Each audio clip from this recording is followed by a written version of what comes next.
क्रांती news, आवाज सर्वसामान्यांचा। सुरगाणा, 2 चिमुकल्यांचा हौदात बुडून मृत्यू। तालुक्यातील या गावातील एक घटना बघा सविस्तर। सुरगाणा तालुक्यातील बोरगाव जवळील चिखली येथे हौदात बुडून 2 चिमुकल्यांचा मृत्यू झाल्याची दुर्दैवी घटना घडल्याने परिसरात शोककळा पसरली आहे।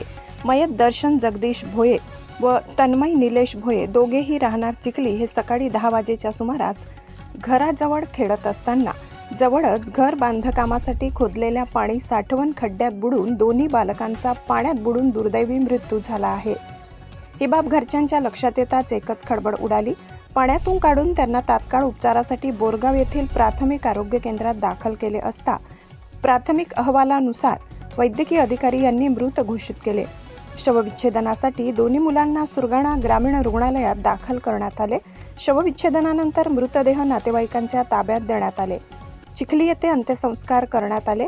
दोन्ही मुले सख्खे भाऊंचे असल्याने शोककळा पसरली आहे। चणकापूर धरणात पोहण्यासाठी पाण्यात बुडालेल्या तरुणाची घटना ताजी असताना ही घटना घडल्याने हळहळ व्यक्त करण्यात येत आहे। पालकांनी आपल्या मुलांकडे लक्ष द्यावे असे आवाहन प्रशासनाने केले आहे। महाराष्ट्र क्रांती न्यूजसाठी विभागीय संपादक रतन चौधरी, सुरगाणा। अशाच नवनवीन बातम्या पाहण्यासाठी आमच्या महाराष्ट्र क्रांती न्यूज या YouTube चॅनलला लाईक करा, सबस्क्राईब करा आणि बेल आयकॉनला प्रेस करा।